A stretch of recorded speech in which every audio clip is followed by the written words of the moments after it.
I think I'm going live. There we go. It's just kicking off.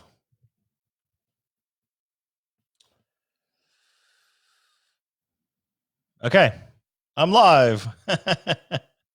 Here we go. Welcome everyone. I'm on Facebook groups tonight because Instagram seems to be playing up a bit on me tonight, and I wanted to actually talk a little bit about Malt of the Month and a few other things coming up. I hope this is working. I hope you can all see me and it's all live. So let's have a look. Looks like it's working. There we go. So I want to talk about a few things tonight, including the fact that I've still got my mayonnaise on my desk.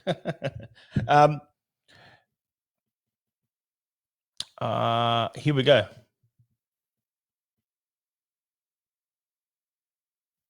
It's good. Okay, you can hear me. You can hear me. I can hear you. I can't hear you. There's no feedback. It's okay.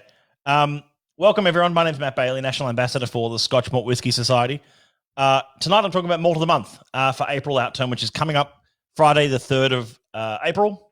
There's a lot going on at the moment, obviously around the world, around the society, around all of our partner bars, especially our partner bars, which is not great news, of course, as you know.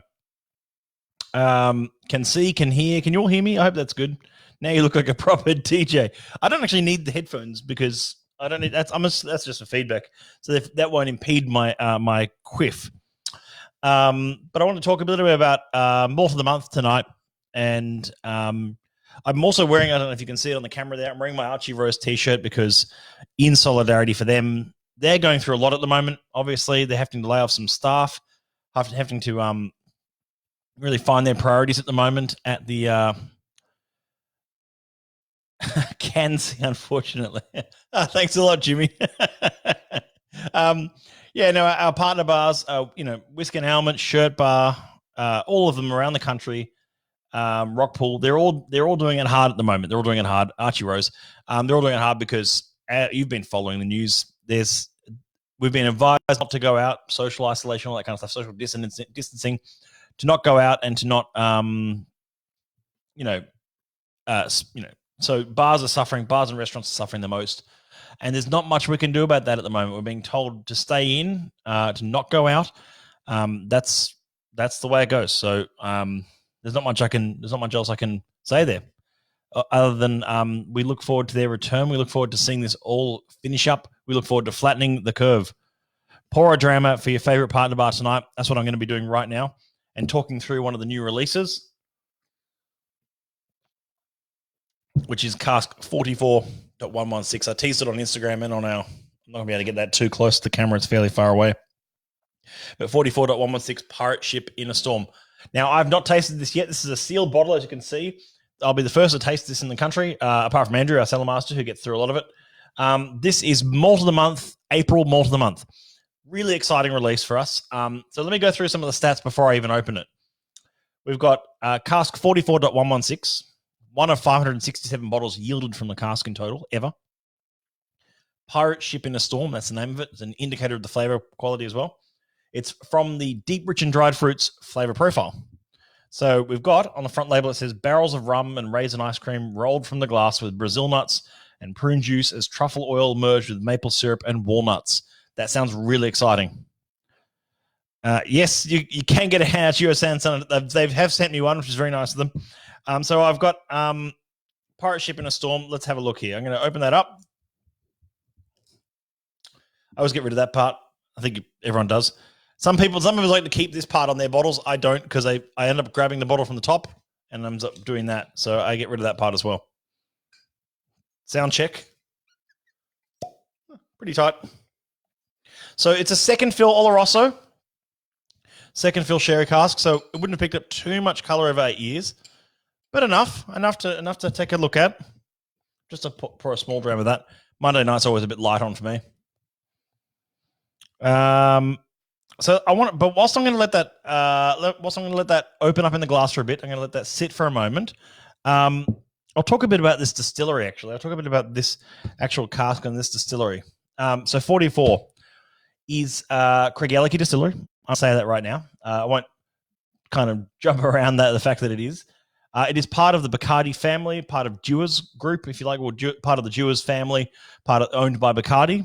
I'll grab some of these comments in a second. And these, it's a lot of it. It's a lot of it still goes into blending, as far as I know. It goes into things like Dewar's, but it is sort of a very rich, spicy malt. And I'll get to that in a moment. This is, however, the story behind this dates back to 1860, the distillery itself. And it was a guy named Peter Mackey, a bloke named Peter Mackey. I'm sure he was a top bloke. He already owned a distillery called Lagavulin. I'm sure many of you heard of Lagavulin. He owned Lagavulin Distillery, and it was that sort of era of late 19th century boom time in blended whiskey in Scotland. So you couldn't produce it fast enough. So he decided to go into business with someone else, and he founded Craigellachie Distillery in 1860, and the still started running in 1861. However, it was his idea behind that distillery changed very quickly after opening, because he was sick and tired of these commercial blenders selling him stocks that were all young and hot, as he called them. And he said that whiskey needs age, and that's something that no one has ever been able to cheat since. Not through chemicals, not through science, not through anything else. So you can't cheat the age. I'll get back to this in a moment. Louis Duckett says, "We're doing laybacks. Only reason I'm here." Digital laybacks. Where are you, Louis?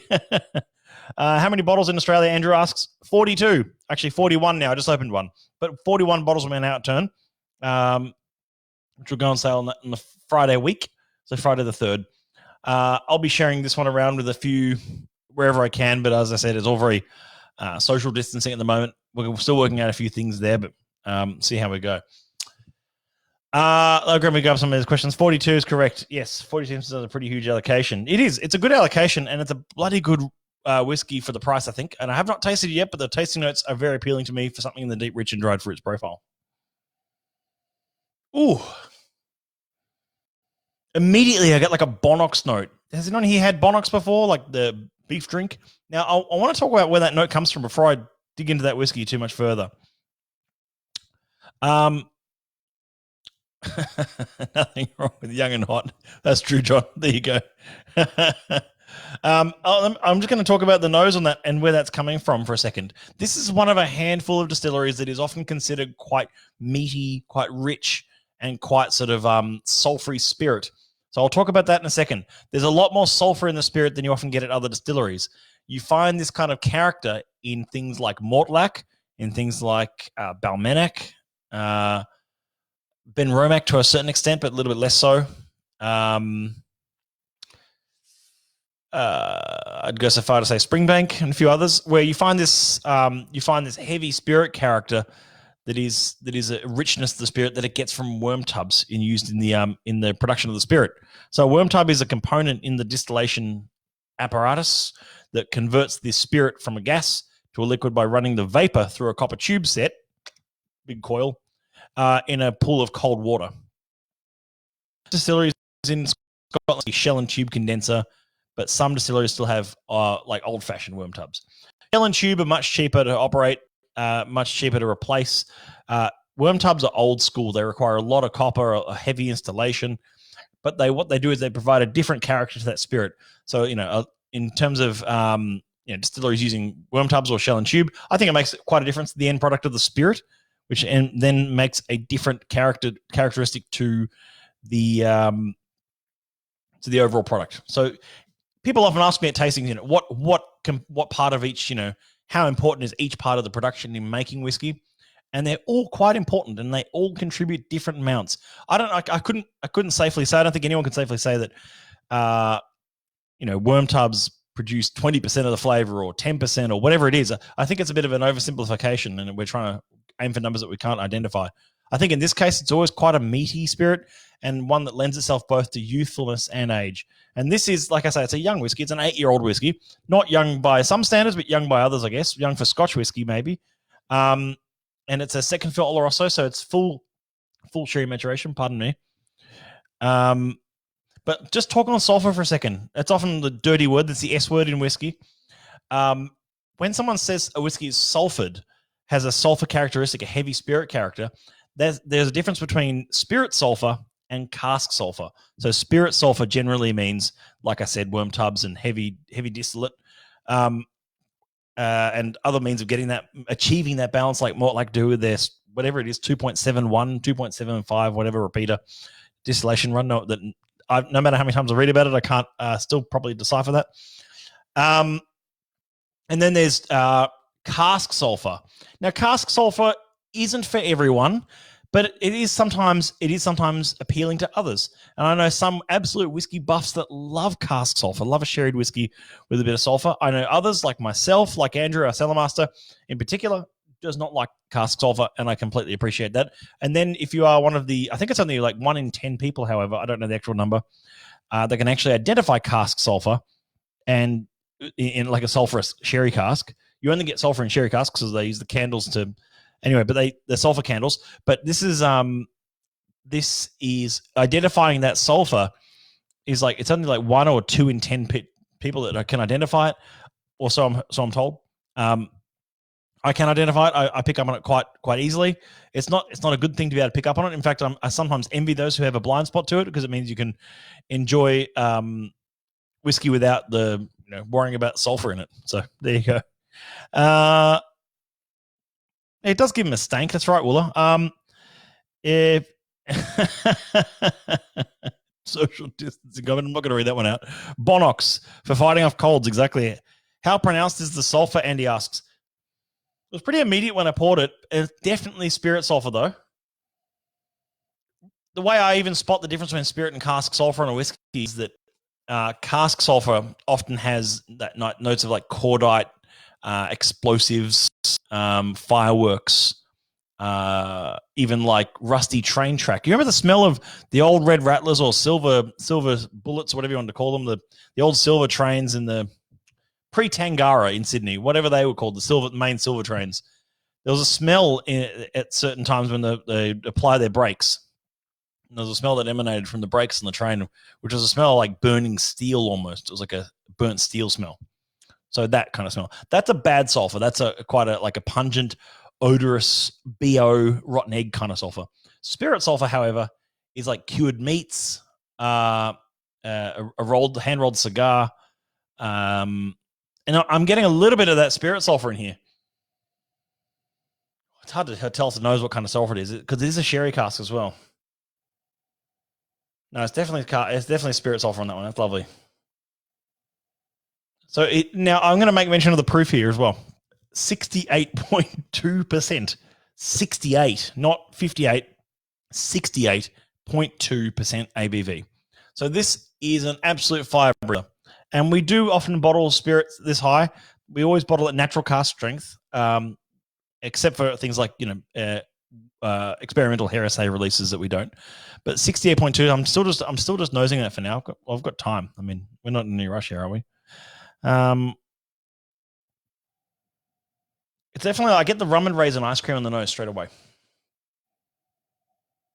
Like really oily rum and raisin ice cream on the nose. It's calming down a bit now in the glass, and that's quite nice. I mean, it's going to be a fresh bottle, like a Brazil nut note as well, like quite a savory Brazil nut. That's coming along just nicely. Meaty, it's indeed. Worm tubs make things more sulfur. The extra copper doesn't help even that out. That's a good question, Liam. I think it's the fact that it's the cooling and the cold water combined with the copper, but I'm going to have to refer to Andrew on that one. He knows a lot more about that than I do. I know different people react differently to sulfur. Yeah, they do. They do, Andy. I'm not going to be able to grab every comment. Sorry. I had a blind spot until the Macallan at the Vaults dinner. Did you spot it on that one, Jimmy? I mean, that was a very sulfurous whiskey. And I'm going to tell you a little story about that, Jimmy, and I'm not sure I mentioned this on the night. I may have. Andrew and I debated for about a month whether to put that whiskey in the lineup at the dinner, because just for context for everyone, the Vaults 1682 dinner, the 1682 dinner last year, which was one of the most premium whiskey experiences we've ever held. That in the lineup there was a 24.72, I think the code was, and it was a 1980s whiskey from distillery Macallan, and it was very sulfured. And Andrew and I debated whether to leave it in. Is it symptomatic of the time? Does it show what whiskey tasted like then still? And it did. It was sort of like we could have gone, oh, it's not perfect, but it was sulfur, but it wasn't. It was definitely cask sulfur in that case. It was definitely sherry cask sulfur. But whether it was yeah. Yeah, it was. I mean, I decided. I mean, ultimately, I decided to leave it in because it was like it showed a side of what the industry looked like then, and it was important to show that no, it's not always. It's not always perfect. It's often. I'm guessing most casks of that era were sulfured, and people just did have a blind spot to it. Our palates do develop over time, both collectively and individually. So, my goodness, damn you guys. Sorry, Jimmy. Hey, look, we open people's eyes and noses and mouths at this place. It's great. If you get to experience whiskey like you haven't before through us, then I'd say we've done our job. That's what we do at the Society. Red Hens in Adelaide, yes. 68.2%, that's correct, Squire Ross. No, it's an 8-year-old, Squire. 8-year-old from Craigellachie, 44.116. I'm going to hold that up there. You can see the little 8H statement on there. I hope that works so we can still hear me. Pretty directional microphone, so I've got to be careful. 1% Angel Share, or very low Angel Share. I don't actually know what the Angel Share is at Craigellachie, and I'm sure it's probably changed year by year with climate and different reasons, but no. It was worth leaving in as it was super interesting, but opened the world of sulfur to me. Yes, but the world of sulfur can be interesting. Like I said, it's not always negative. As I was saying before, between spirit and cask, and sometimes cask. I mean, spirit sulfur is generally always appealing. Spirit sulfur is always generally quite nice, but cask sulfur can be a hit or miss, I guess. And that's like I say, I know someone who works at one of our partner bars, and he's got he loves those big cask sulfur whiskeys, and so we had a couple of what code was it? Glenbergie. We had a couple of Glenbergie casks, 71 something, I think the code is, about 3 or 4 years ago that were hugely sulfured. I mean, like really like in your face, kind of like monstrously cask sulfured. And, that's the way it goes. It's yeah. But this one, 8-year-old, 68.2, malt of the month next month. Now, you're probably wanting to know, that cask sort of split the room at Vault. It certainly did. Yeah, it was a piece of history, exactly. Yeah. So, okay, so let's. Okay, I've been talking about it for a little while, 17 minutes. Okay, so I'm going to actually have a taste of this. Then I'll show you how much it is.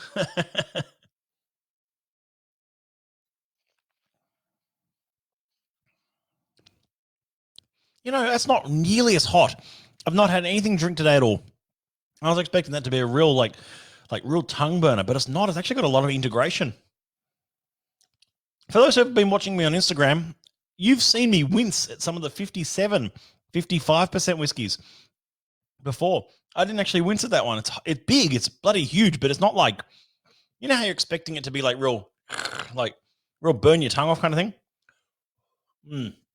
Oh, there's a bit of sulfur on the finish there. I think that's the cask sulfur possibly on the end there, but it's very, very, very minuscule. And I don't mind that. It's not ruining the experience at all. It's only when the sulfur ruins the experience. There you go. That's a good word of putting it. And that goes for spirit and cask. You don't want it to ruin the experience. So Caleb, your guess is 149. That's pretty advantageous. 175. That's a good guess. Good guess. Yes, Joey Santon, the Sinbad bottling, 71.42. Sinbad preparing for a journey. You remember it well. Hey, you've got a great memory. 71.41 or 71.42. They were sister casks. They came out about the same time. They were both 17-year-old sherried whiskies from 71. Yeah. So allocation, Jay Davis, is 42 bottles. It was 42. I'm holding one of them right now, so it's 41 left. Don't make me. I promise you I will. No, I'll leave the rest for you, don't worry. 8-year-old single cask sherried Craigellachie. Good fun. 68.2%. Second fill Oloroso. Malt of the month. Malt of the month for April. Get a nice early preview for you. And one of the reasons we're doing this preview nice and early is because it's Whiskey and Element will not be taking April outturn for very obvious reasons. They're closing the bar along with every other bar in Victoria and most bars in New South Wales, etc. at the moment. Strange times that we're living in. Social distancing is meaning that bars tried doing that whole sort of maximum 12 patrons per at a time in the bar. Doesn't really work, didn't really work. Further advice has changed in the last 48 hours, and now we're all in a different footing. Whew. I'm going to add a drop of water to that. I don't normally add water to sherried whiskies, as you know, but I like to try it. I'm going to see how it sits with water. I'm going to add a generous dash to that. I want to see how it really reacts.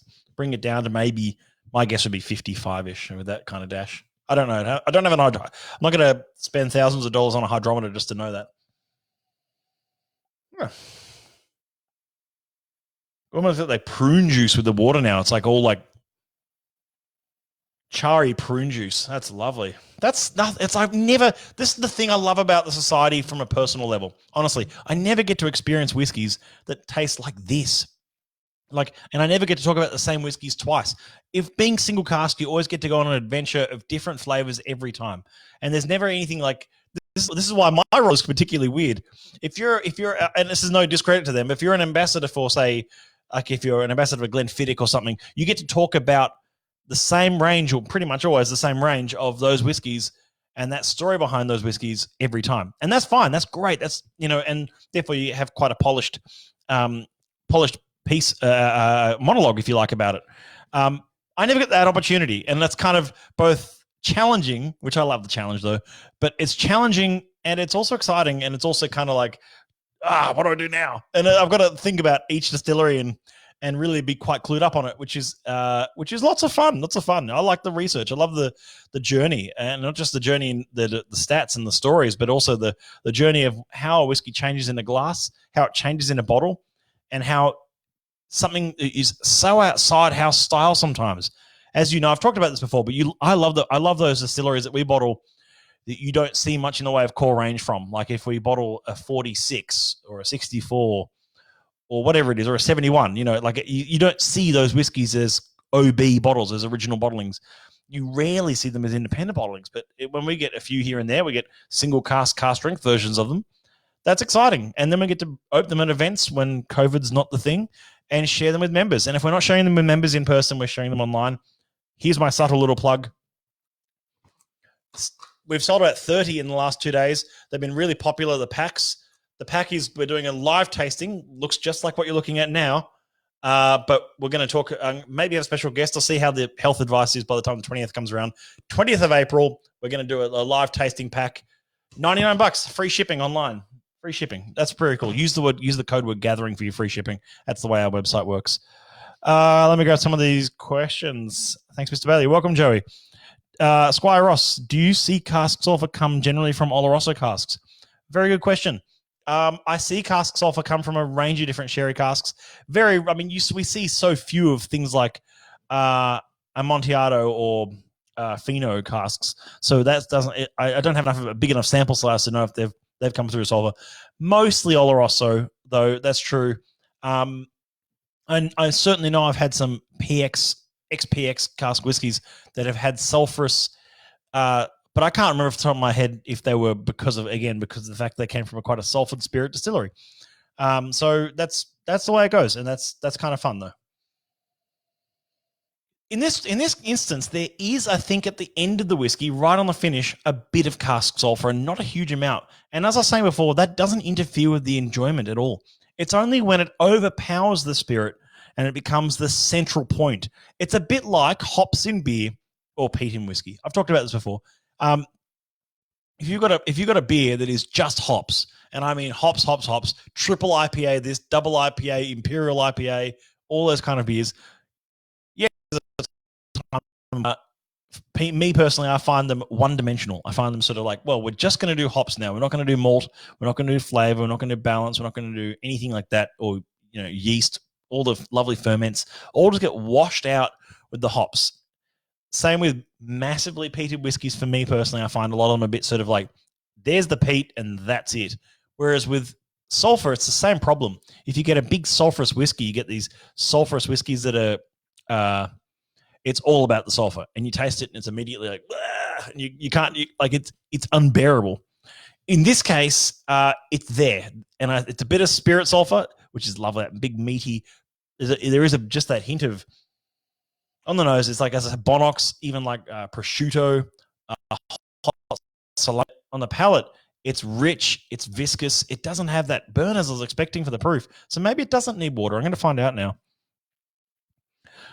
Andy's experienced sulfur from PX Cask too. Andy, I don't doubt it. I don't think it's unique to ex Oloroso. I think it's. I don't know enough about that, to be honest. I think it might be a sherry cask problem than which type of sherry it was. Hayden says, now I want a whiskey. Need to reconsider my no drinking alone rule. Hayden, I think if you're doing no drinking alone, you're going to be a long time without a drink. At the moment, given the circumstances we're all in. Big Pete equals Pete and rubber. Yeah, okay. So therefore, Pete and rubber normally means sulfur, like bad sulfur, as in like, burnt rubber and car tires kind of smell. Not a fan of that.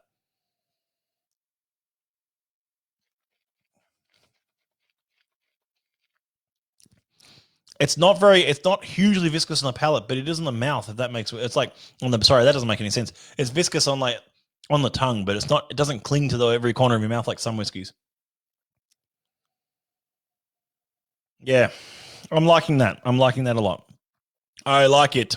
So that's 4416. That's Malt of the month.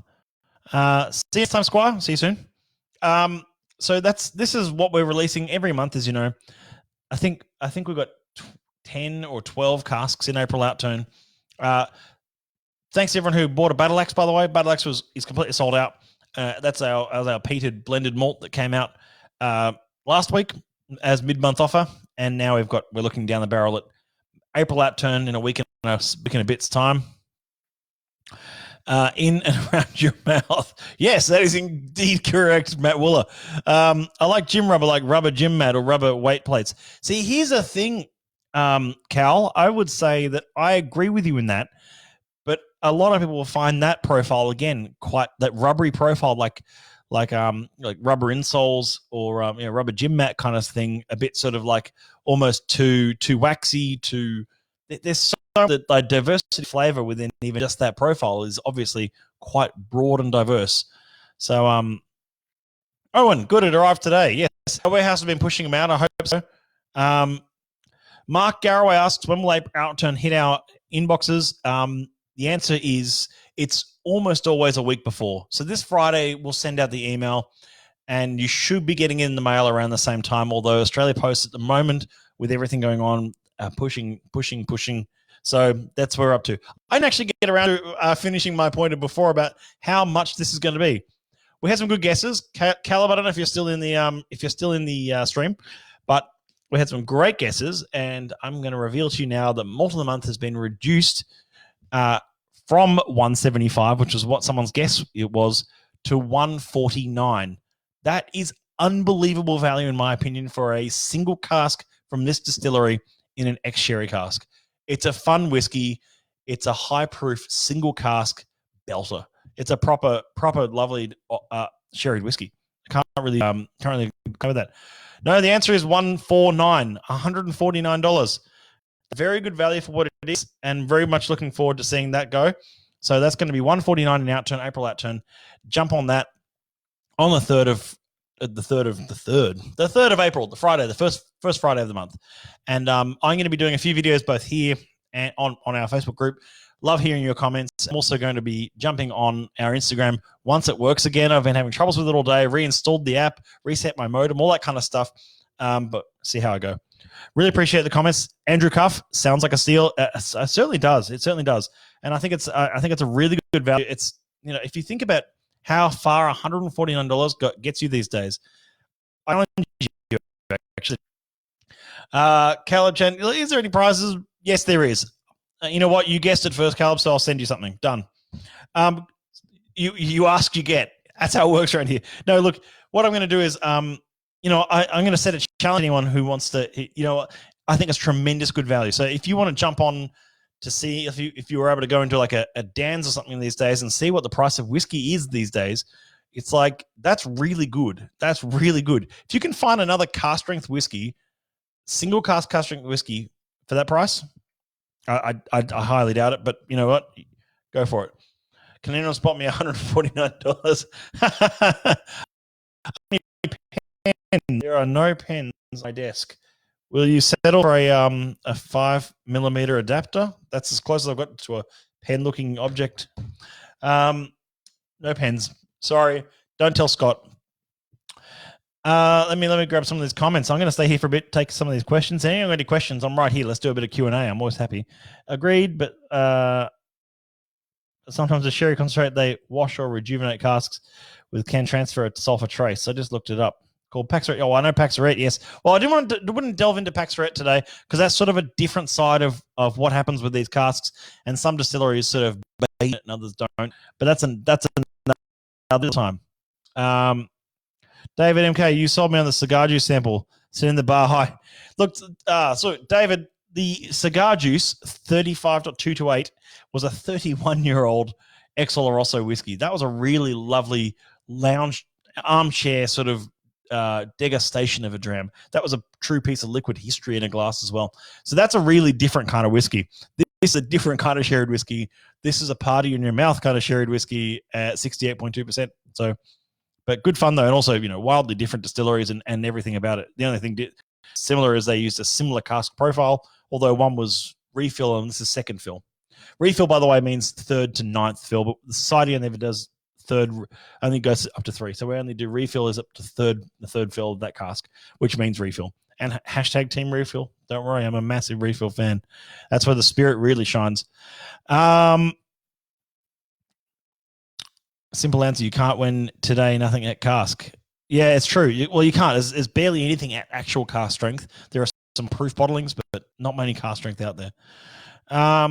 Here we go. Even a Bunner is more than that now. Yeah, it is. You know what? A Bunner is one of those whiskeys that's jumped up in price. They've all jumped up, though. They've all jumped up. We're trying to make sure that our transfer of cask price to members is as low as possible. That's where we're up to. You are members of a worldwide whiskey club, and we exist to bring you great whiskey at great prices and also experiences. But experiences are just online for the moment for the safety of the community. I give you like 600 pens the other week. No pens. All those pens are in the garage or somewhere else in this office. There's one box in this office somewhere. But you know what my office is like? Well, I can't find anything in here at the best of times. Are we likely to see a 26 anytime soon? John, yes, we are. We've got a few 26s coming through. I think like 2 or 3 different 26s, which is really exciting. So it won't be an April outturn and it won't be in May outturn. But after that, we might see a 26 or 2. There is more. There's 26 coming this year. That's all I'll say for now. I can't tell what they are yet. I don't have the stats in front of me either right now. But if they're anything like those ones we had from last year, a Wildcat did per like 26.124, 126.126, somewhere around there, that coding. They were unbelievable. 7, 8, and 9-year-old second fill bourbon barrels or first fill bourbon barrels from Distillery 26. They were like, liquid sugar. They were fantastic. Any tips for Friday outturn? Well, it's not this Friday, Nick. It's Friday week. Friday the 3rd. So I'll do a tips video. I've talked about the tips, my best tips on how to secure the bottle you're after for outturn. I'll do that again leading up to outturn, which will be on the 3rd. Not this Friday. This Friday is just a normal Friday. Premium bottling for April. Premium bottling for April. You know what? If you hold on a second, I might be able to answer that real quick here. I need to... Testing me here. That's a good question though, Joel. I don't think okay, here we go. What do we got? Yes, we do. Oh, we've also got another one. Look, I'm going to... Look, I meant to say this probably at the beginning. We've got a very awesome premium bottling coming in April, which is one of the oldest whiskeys we've seen at the Society in a long time. I mean, like, this is the 3rd or 4th oldest whiskey we've ever seen. If I was to include all spirits, it probably wouldn't come close.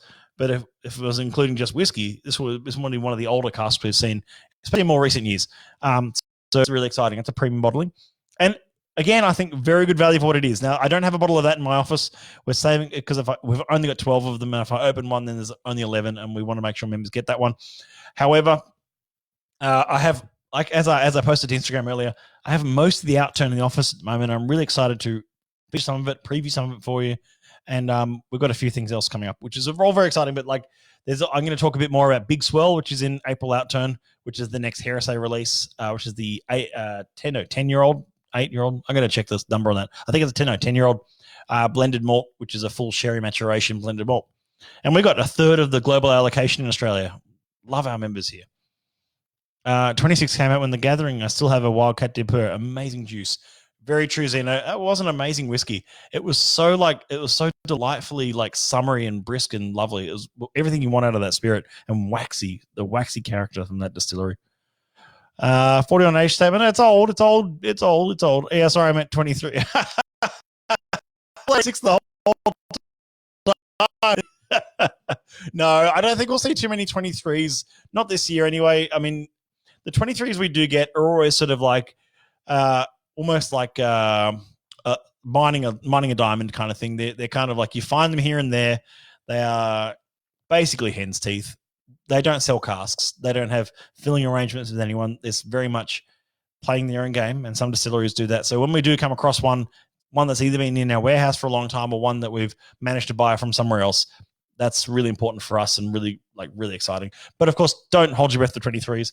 You just don't see them anymore. And they've even been buying back their private barrels. So it's a good indication. Is it a grain? I'm not going to tell you, Joel. I'm not going to tell you. Not yet. Big Swell. Yes, Big Swell. Big Swell is in April outturn. I can tell you that.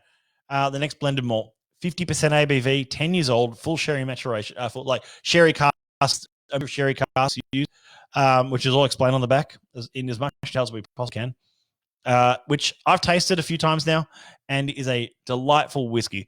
Very different to Exotic Cargo, though. Very different. Exotic Cargo is kind of like, if I was to describe it, Exotic Cargo was like white sugar in a glass. Sorry, no, it was like white chocolate and is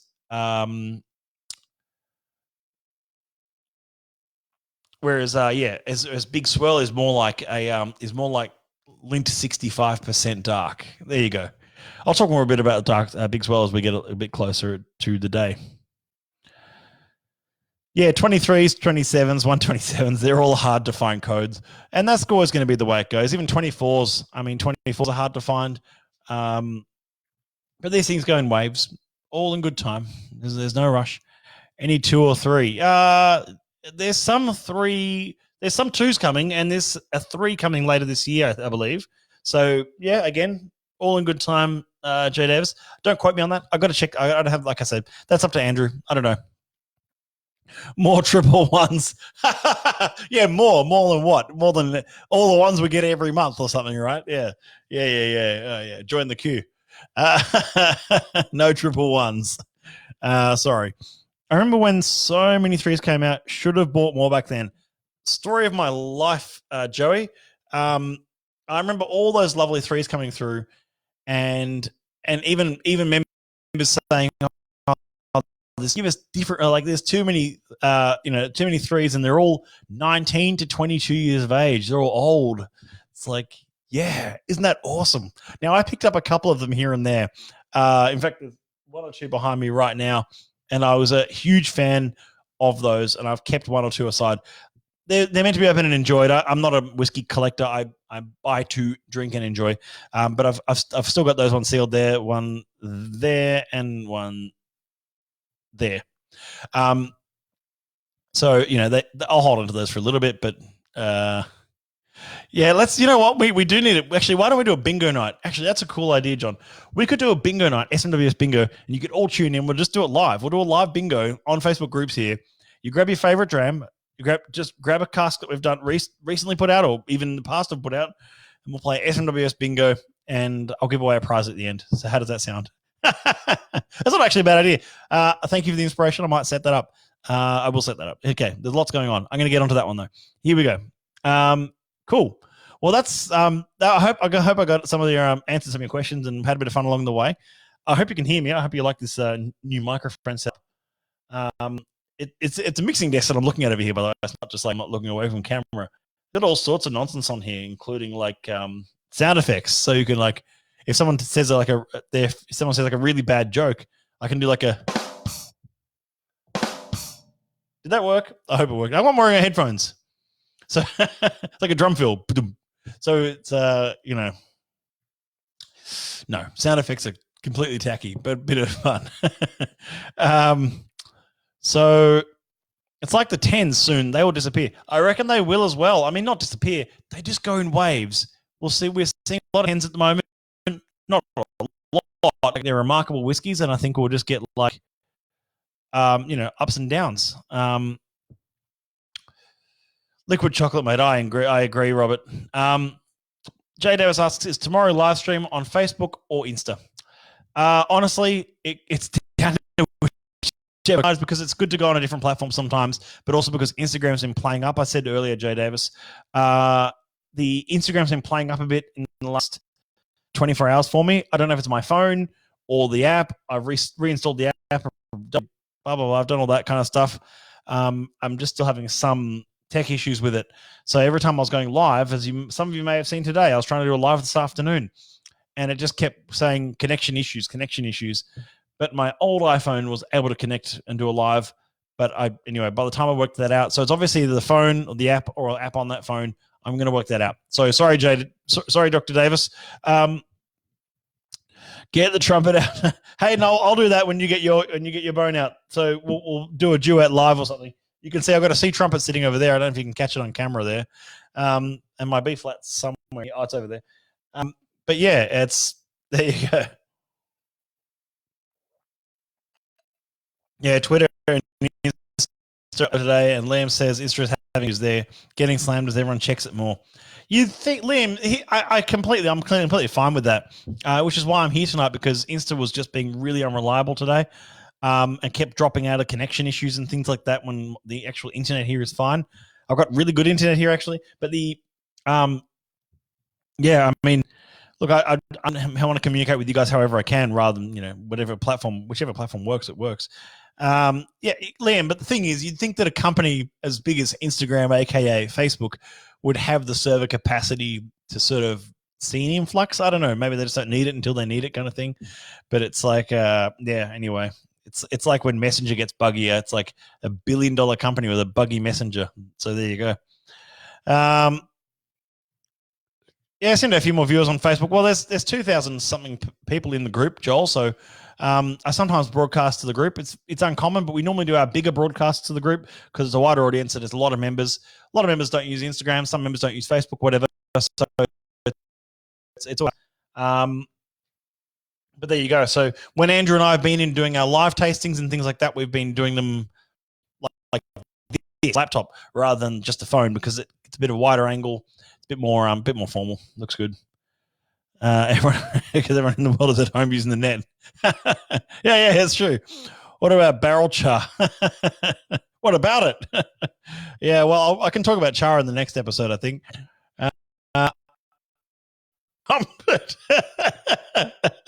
Prefer Bookface, anyways. Yeah, Dieter, I do as well. It's also a really good platform now. I'll be completely honest with you, just from a techie side. Streaming live on Facebook, even just as early as a year ago, was really quite primitive. It was just sort of the options of how you streamed and to what area you streamed to, and APIs and stuff were non-existent yet. So they've really ramped it up a fair bit, especially with the new platform that they've built and I've already moved over to. But hard to predict. It's expensive. Yeah, it's like how Netflix was laggy just last week. They get fixed. Just takes a few days. Yeah, a few days of building, mass servers. They're very efficient. I'll give them that. But there you go. Insta has same issue as the society when there's a good bottle.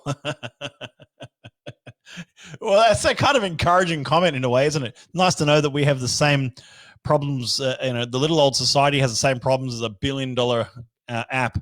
So I'm okay with that. Look, even like other, it's going to happen. It's going to happen. We're trying our hardest to make the most of it without spending thousands of dollars a month on hosting, therefore costing us more and everything. So we're just going to make the most. We've got good hosting, but it's not about that.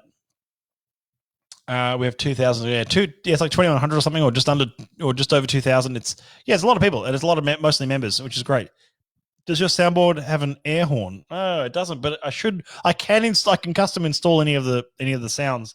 It's got, like I said, drum fills, and I've removed a few of them because they were just terrible. But anyway, I could put an air horn in, an old school MLG air horn. That might be fairly repulsive. That'd be good fun. Okay, well, that's a good 45-minute stream. Good to catch up with you all. Always good to have a chat. I think we'll be doing a little bit more of this over the next few weeks, a few months. I don't know.